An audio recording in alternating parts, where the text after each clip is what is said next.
This is the Focal Point podcast, an ongoing series where we deep dive into the meat of messy management. Whether it's technology, business, government, or entertainment, we chat about our experiences and perspectives in life and leadership. Join us as we learn about their latest insights and hopefully inspire you to have some of your own.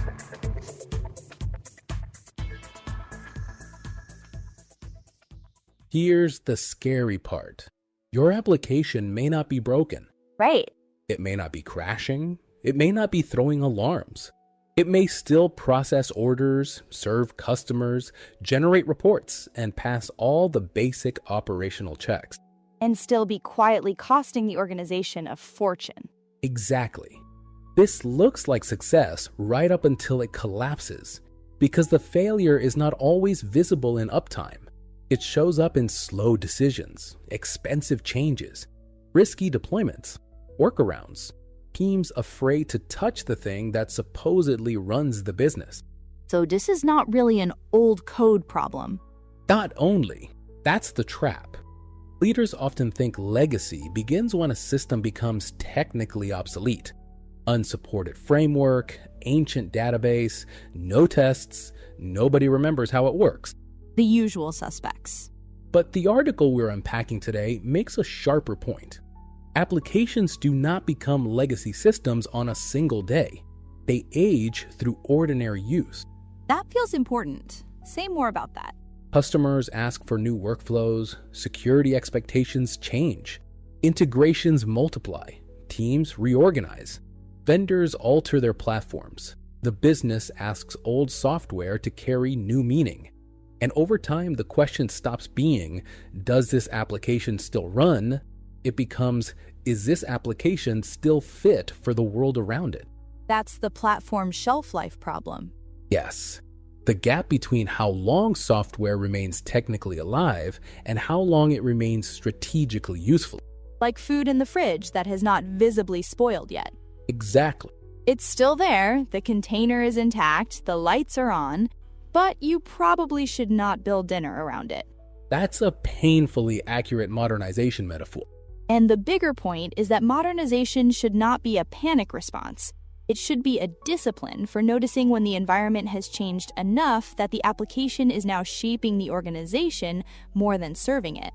That line is the center of the whole thing, because many companies do not realize the platform has become the boss. Right. The workflow exists because the software requires it. The approval exists because the data model cannot represent the newer reality. The manual reconciliation exists because two systems were never designed to talk. The organization starts bending around the platform. And that is when shelf life has expired, even if the system is still running. The first idea in the article is almost ironic. Useful software attracts change. Which sounds obvious, but organizations routinely behave as if change is a surprise. Yes, they build a system to solve a real problem. It works, people adopt it. Then suddenly other departments want to use it. Customers want adjacent workflows. Leaders see that it's valuable and ask it to support more of the business. Success creates pressure. Exactly. Frederick Brooks said all successful software gets changed. That sentence should probably be printed above every roadmap review. Because change is not evidence that the original system failed. No, change is evidence that the system matters. Wait, that's a useful distinction.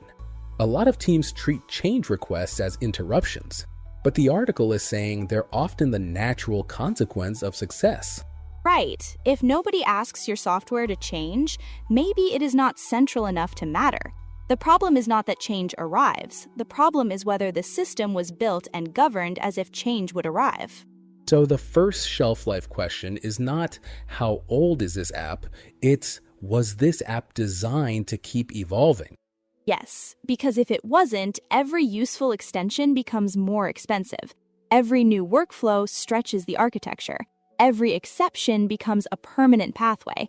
Every integration adds another thread tying the system to something else. And the system can still run while its flexibility is shrinking. That's the hidden cost. You do not see it as one catastrophic event. You see it as 1,000 tiny increases in friction. A feature that should take 2 weeks takes 6. A deployment needs 3 teams on standby. A simple customer request requires a data cleanup project. Or nobody can answer whether changing one field will break 5 downstream reports. And that brings us to the next idea. Change comes from outside the code. This is the part leaders usually miss. Because when people talk about application aging, they usually talk about technical decay, outdated frameworks, unsupported dependencies, brittle architecture, missing tests. And to be clear, those matter. They absolutely matter. But the article argues that software also ages because the environment around it changes. Brooks has this broader idea that a software product is embedded in a cultural matrix of applications, users, laws, and machines. That matrix does not stand still. So a system can be internally stable and externally obsolete. Exactly. The code may be clean by the standards of the time it was written. It may even be reliable, but the business context changed, the regulatory context changed. Customer expectations changed, the team structure changed, the vendor ecosystem changed. It's like a bridge that looks stable from a distance while stress fractures are spreading underneath. Yes, the bridge has not fallen. Cars still cross it, but the load it carries today is not the load it was designed for. And that changes how leaders should assess applications. Right. Assessment cannot stop at code quality. You have to ask, what business processes now depend on this system? Which regulations changed? Which integrations became load-bearing? Which team no longer understands the decisions baked into the architecture? That last one is huge. It is, because institutional memory has a shelf life too. You can have a platform that technically still works, but the people who understand why it works are gone. And then the software becomes less like a tool and more like an artifact. Exactly. People approach it carefully. Nobody wants to disturb it. They add layers around it instead of changing it directly. Which feels safe in the moment. But it is often how rigidity accumulates. That leads directly into coupling. The article says old software becomes dangerous when change in one place requires synchronized change everywhere else. Coupling turns age into rigidity. That is such a clean way to say it. Because age by itself is not the issue. There are old systems that are boring, stable, well understood, and perfectly fine. Not every old system is a crisis. Exactly. The danger comes when the system cannot move independently, when a small improvement requires meetings across 5 teams, changes in 3 databases, updates to 2 vendor contracts, and a deployment window nobody wants to own. Hunt and Thomas from The Pragmatic Programmer said coupling is the enemy of change because it links together things that must change in parallel. And that is the technical mechanism behind so many expensive modernization programs. The organization thinks it has old code. But really, it has code that cannot move without dragging the whole organization with it. That's a painful diagnosis. It is, but it is also clarifying, because the goal of modernization is not to make everything new. Wait, say more about that. A lot of modernization programs become novelty programs. New cloud platform, new language, new architecture diagram, new vendor, new dashboard. But the article is saying the real goal is restored maneuverability. And the right things change again? Exactly. Sometimes that means refactoring. Sometimes it means strangling the legacy system at the edges. Sometimes it means isolating a dependency. Sometimes it means simplifying a workflow or retiring a feature no one should be maintaining anymore. So modernization is not about replacing old with new. It is about making change less expensive. Yes, the measure is not novelty. The measure is maneuverability. That should probably be written on the wall of every transformation office. In large letters. Because otherwise you can spend millions modernizing and still preserve the same constraints. Which brings us to one of the article's strongest points. Old ideas can be the real legacy. This is where it gets uncomfortable. Very uncomfortable, because some legacy systems are kept alive by old technology, but others are kept alive by old assumptions. What customers need, How teams work, what risk looks like, which reports matter, which approvals must exist, which processes are sacred. and the application carries those assumptions in executable form. That phrase is the key. Software is not just code, it is a frozen theory of how the business works. Or how the business used to work. Exactly, and that means replacing the platform without questioning the theory can be a very expensive act of preservation. You get a new system carrying yesterday's business logic, A new house built around the old plumbing. or a scaffolding that becomes a ceiling. That's a good one. Because scaffolding is supposed to help you build, but if you never remove it, eventually it defines what can be built. That is what happens with legacy assumptions. The workaround becomes the workflow. The exception becomes the process. The old approval path becomes how we do things here. So before replacing a platform, leaders should ask which beliefs the platform preserves. Yes, does the workflow still match how work should happen? Does the data model still reflect the business? Does the permission structure still match accountability? Do the reports still drive decisions that matter? Because migrating old assumptions into new infrastructure is not modernization. It is preservation with a larger budget. That sentence hurts because it is true. And it explains why some transformations feel successful technically but disappointing organizationally. The migration completes. The vendor goes live, The dashboard turns green. but users still work around the system. Teams still wait on each other. Engineers still fear changes. Leaders still can't get the answers they need. Right, because the dashboard only shows the smoke, not the wiring inside the walls. Exactly. And if the wiring is still faulty, the smoke detector isn't the fix. The article then moves into the need for continuous improvement. Which is probably the least glamorous and most important idea. Applications decay when maintenance becomes a periodic rescue mission. That is so common. Teams defer small improvements because the system is not painful enough yet. Dependencies can wait. Test coverage can wait. Documentation can wait. Deployment cleanup can wait. Unused features can wait. Until suddenly everything can outwait. And by then, the work is larger, riskier, and politically harder. The Phoenix project line fits here. If you're not improving, entropy guarantees you're actually getting worse. That's the thing about software shelf life. Decline doesn't require active neglect. The world just has to keep moving while the system doesn't. That's a really important leadership point. Yes, because leaders sometimes think we have not touched that system much, so it should be stable. But untouched is not the same as healthy. Exactly. In a changing environment, untouched can mean drifting out of fit. Like a dashboard that shows fever but not the disease. By the time the fever is obvious, the underlying issue has been developing for a while. That is why renewal has to be funded as part of normal operation, not as hero work, not as a special rescue program every 5 years. Normal operation.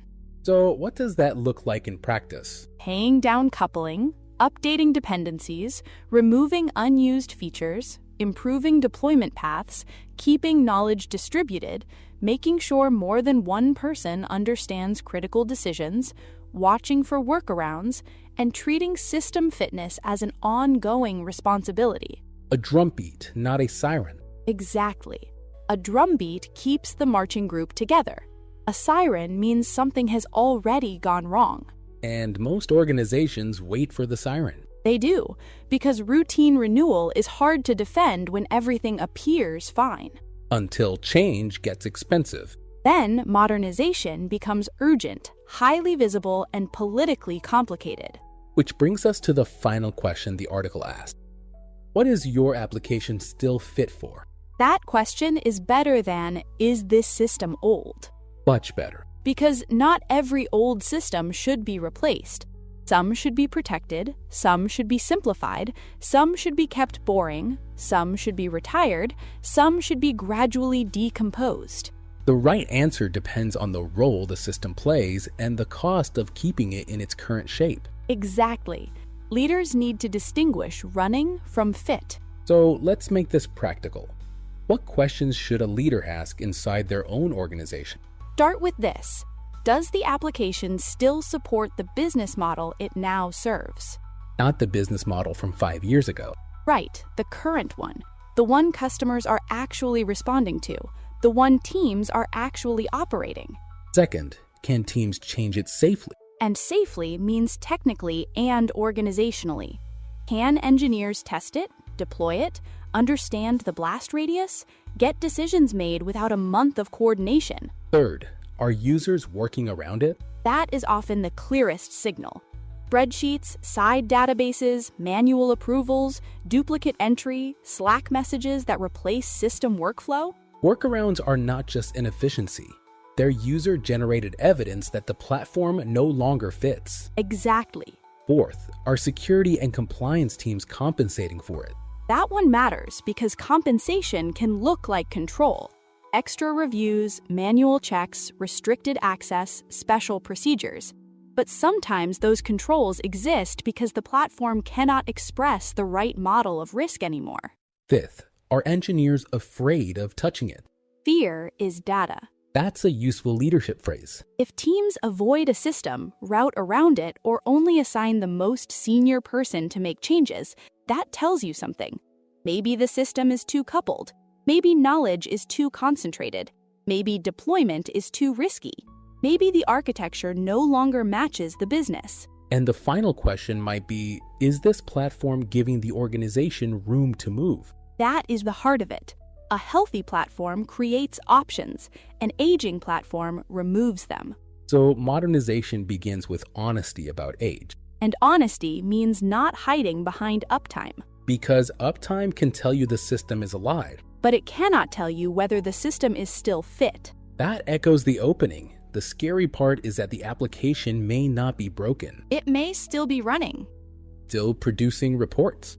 still serving customers, Still passing the basic checks. and still quietly shaping the organization around yesterday's assumptions. By the time the dashboard turns red, the real failure may have already happened. The wiring inside the walls has been degrading. The bridge has been accumulating stress fractures.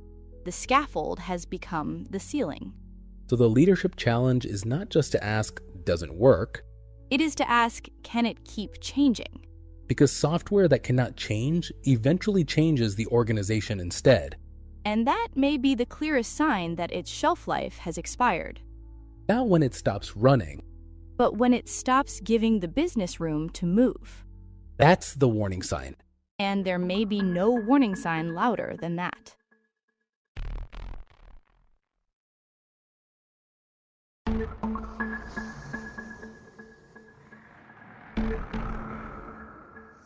Thank you for tuning in to this episode of The Focal Point. Be sure to subscribe on your favorite platform and follow us on Twitter and Instagram. I'm your host, Sebastian Filiberto Rigoletto de la Cruz. Until next time, God bless you and yours and everyone.